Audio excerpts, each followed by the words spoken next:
First of all, I want to let you know when you talk about last time we talked about you said that some families prefer not to marry the same family name, and I Yeah. told you that's probably not true. It's true. Some people do. It's so you were correct. Well, there I you was go. correct. Yeah, I was corrected by many of my audiences. Now it's not Mm. everywhere in China. You know, China is still very different regions. Locals, they have their some of them really Mm. long traditions, and the traditions ranging from how to get married, how to, doing the funerals, all kinds of things are very different. South, north, east, Mm. west China, they're very, very different. Mm. So yes, I mean, it's not as prevalent as they used to in southern China. People Yeah. prefer not to marry the No. same family member. So you're correct. Absolutely. Wow, that's interesting. Very healthy, if I may say. Just Yeah, saying. yeah, No doubt explains what you sometimes hear that Chinese people are healthy and strong as compared to people in yeah, some other places, which I'm not going to. yeah. Okay. Let's start it in Asia, the No, Korean Peninsula. The situation there is getting, I don't think it's got a lot of coverage in the West, but no. in China, lots of people are talking about that because I think both South and North Korea, they have been dropping flyers to each other, zones, right? They propaganda things. But then what escalated is that at some point, the North Korean got tired of all these balloon thing. So instead of they also drop flyers, they drop some trash into South Korea.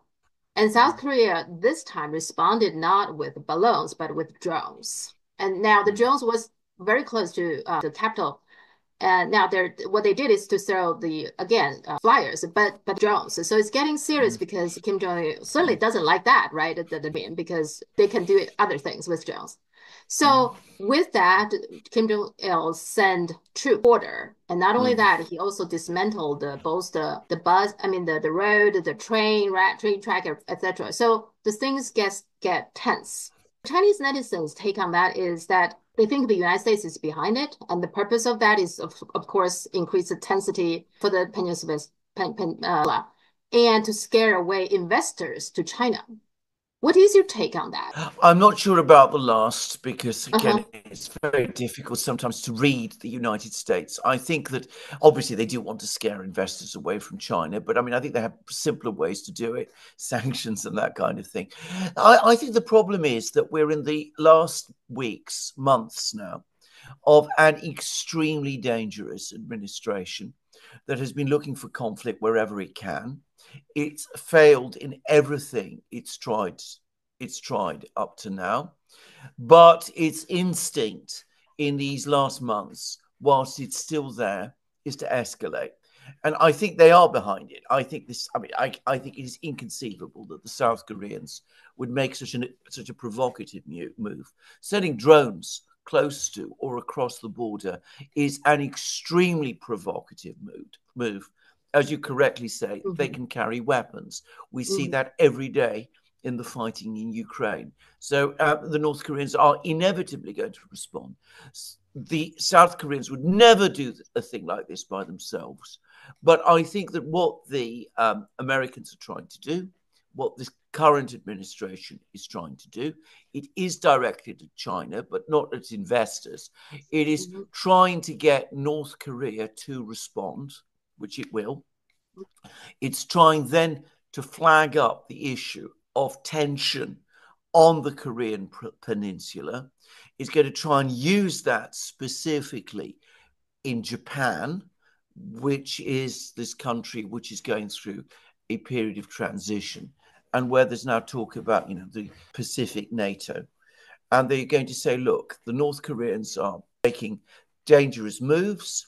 They've got nuclear weapons. China is behind them. Russia now is also behind them because the Russian process of ratifying this treaty with North Korea, which is very similar, by the way, to the one that China already has. And so what you need us. You need us to be there. You must agree that we increase our military facilities even more in Japan and in the islands in in North Korea and in South Korea as well. They'll be saying exactly the same thing to the South Koreans too. All this danger from the north, Hmm. which you have yourself provoked. Who can you turn to for protection? Only us. And that will then move this process of creating the Pacific NATO a little bit further. And it will also create problems between China and South Korea. South Korea is, its major trading partner, by the way, is. I think that is the objective behind all of these moves. It is the perennial, provocative belligerence of this situation, and we see it playing out now. Yeah, and it just seems like whatever they do, they can't see stability anywhere in the world. They would do everything they can to create fear, and I guess that's probably part of the reason China responded with this drill, right? The East Command theater, which is a big topic in China. There are two things that people believe that the message. One is, of course, the October 10th is the Republic of China. Republic of China, which is Taiwan's official name. Okay, Republic of China's national day, October 10th. Yeah. And the leader there said some pretty provocative things that both, China and Taiwan, they are not affiliated and stuff like that. Very much independent speech. So China, I think the drill is a message for him. But then the second thing is notice that when they announced this drill, it's actually on the website. They have both Chinese and English. So lots of people interpret that as it's also a message to the West that we actually can take Taiwan whenever we want to. Don't provoke us. Don't make it the worse. Is that how you interpret it? Yes, I think it is. And the fact that it's both in English and in Chinese makes it absolutely clear that it is a warning addressed specifically and principally to the United States. But can I just back a little and touch on your first point about the fact that this is an incredibly dangerous administration which cannot see peace and stability anywhere and stop trying to disrupt it. Now, we have had a very interesting article, very important article, in some respects, by the British historian Adam Tooze, who is a friend of the United States and very much a friend of the Democrats. And he's written a most interesting article in The Guardian, which has looked at this policy of the administration, which he has up to now defended, and say, well, just a moment, maybe when we look at what it's doing, when we look at what it's been doing principally against China, but in every other place too, maybe it's not so benign. Maybe it is, in fact, ultimately a neocon administration behaving in an aggressive way around the world.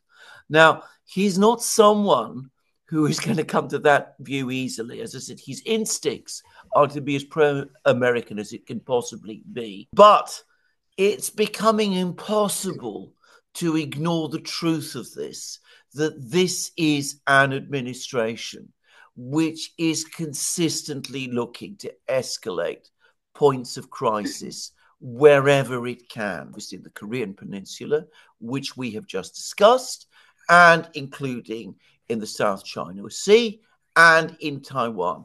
Now, Taiwan is an extreme case because the Chinese have been giving warning after warning after warning about Taiwan for years now. It's extraordinary to say this, but 5-6 years ago, nobody talked about Taiwan. The situation there was completely stable. It was a peaceful place. China was peaceful. The Chinese had no intention at that time of invading Taiwan. They weren't seeking to create a massive fleet. They weren't looking to do anything. And then we've had the United States. It's been backing these secessionist movements in Taiwan itself. The new president of Taiwan, I'm not going to repeat what he said, but what he said was unbelievably provocative. Yeah. It wasn't just secessionist. It was, in effect, questioning the entire legitimacy of the People's Republic. It was off the scale provocative. And there's no way he would have said a thing like that unless he'd first cleared it with whatever US representatives there are in Taiwan and without the advance agreement. So he said all of that. The Americans have been arming Taiwan, and they've been doing this for years, despite, as you pointed out to me in a previous program, the fact that at the diplomatic relations between China and the United States were established, the United States gave a solemn undertaking that it would scale down and eventually end arms deliveries to Taiwan. They've taken every move, every step to try to escalate this situation. And the Chinese have not only warned against it, but close to saying enough.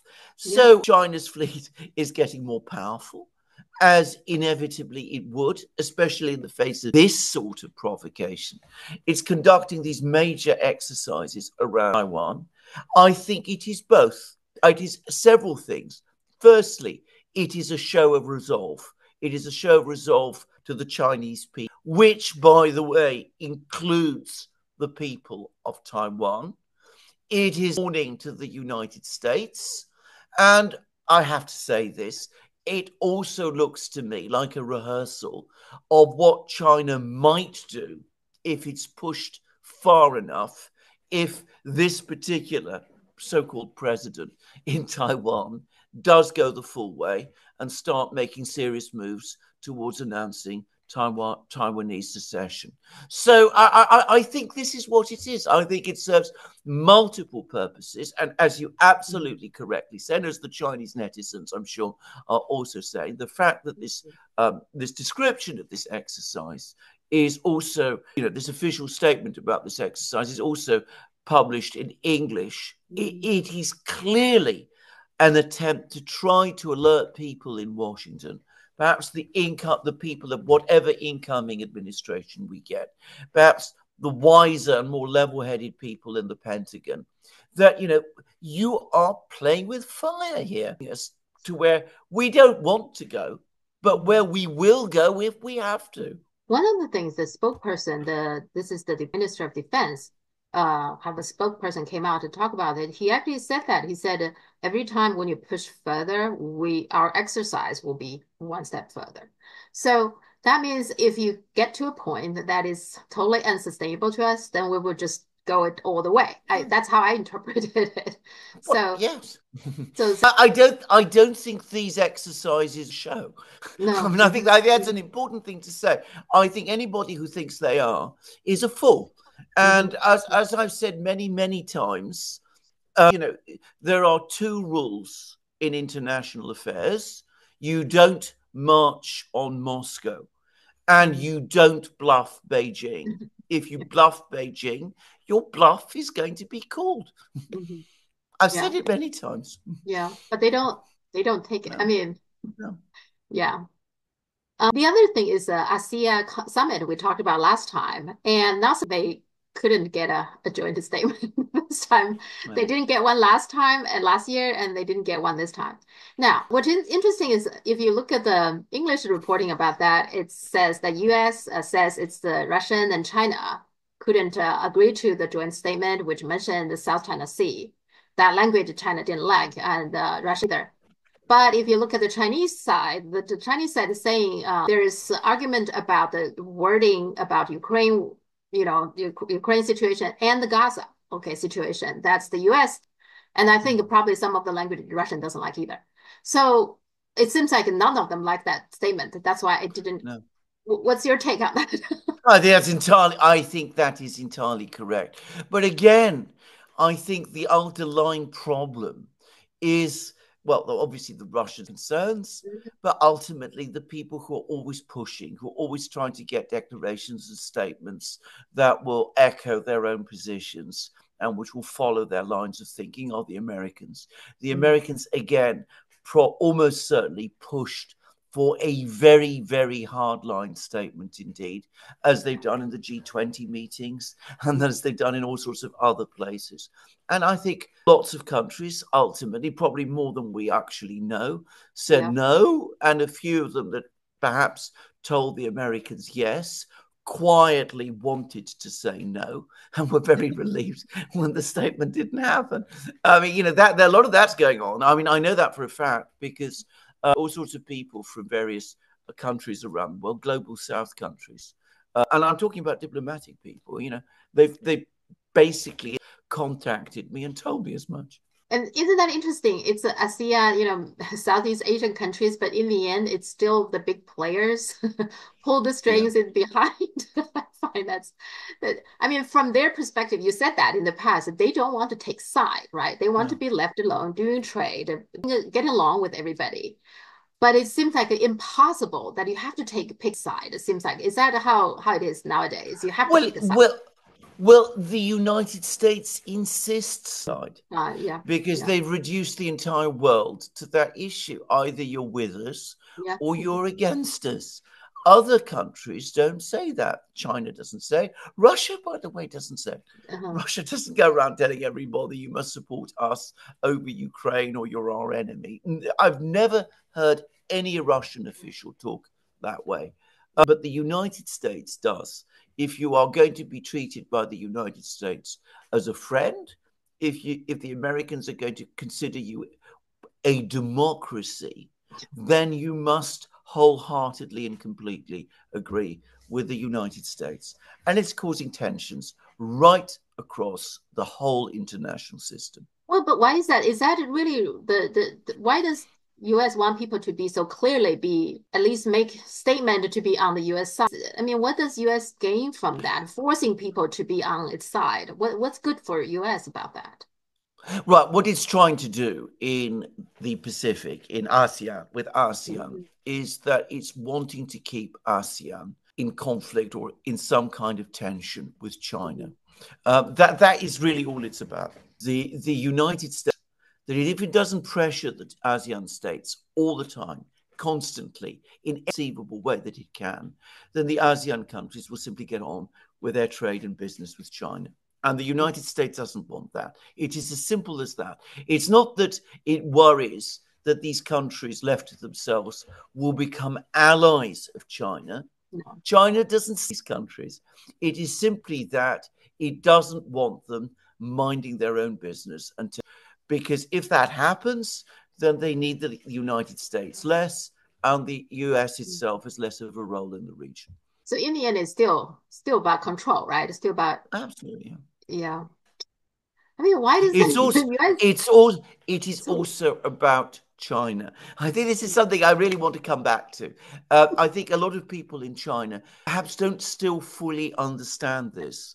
If you go to the United States, if you read the passage, the things that the Americans are saying to themselves, that they're writing, the speeches that they're making, it always, in the end, revolves around China. Ukraine revolves around China. Russia is all about China. We now know it was a crisis over Ukraine is because when Biden met Putin in Geneva in June 2021, Biden told Putin, I want you to distance Russia from China. And Putin said, no, relations with you, but I'm not going to do that. I have good relations with China. These work well for my country. I'm not going to sacrifice them. And that's why we ended up getting the war in Ukraine. Everything ultimately in Washington is about China. They are obsessed with China to a degree that is irrational, but also very dangerous. don't they don't they read maps? I mean, all these are neighbors. You can't just I mean, US is far away from China, right? I mean, and then the so-called allies, Britain, Australia, they all far away from China, but the China's neighbors, ASEAN countries and Russia and whoever, they all neighboring China. I mean, why do you want people to work against their own interests to have a bad relationship with your neighbor? It doesn't make any sense, but they never think that way, right? No, they don't think that way because they think the world is a complicated chessboard in which they have to have all the pieces. Nonsense. And I really do mean that. I really do judge it to be complete nonsense. Like the first island chain. Okay, I mean, yes. this might have had some kind of relevance to the world of the 1950s. It is Mhm. absolutely none at all today. But they still talk about that. You read all these articles and books written about all of this. They do that. They come up with these terrifying plans that we discussed last week, the ones that the Mhm. US Navy is coming up with. They never think in that kind of way. They never think in terms of having good relations with all countries, allowing other countries to have good relations with each other. They don't see that as good for themselves, which it is, by the way, objectively. If China and the Philippines have good relations, it is objectively good for the United States. I mean, I would like to say that clearly. They don't see it in that way.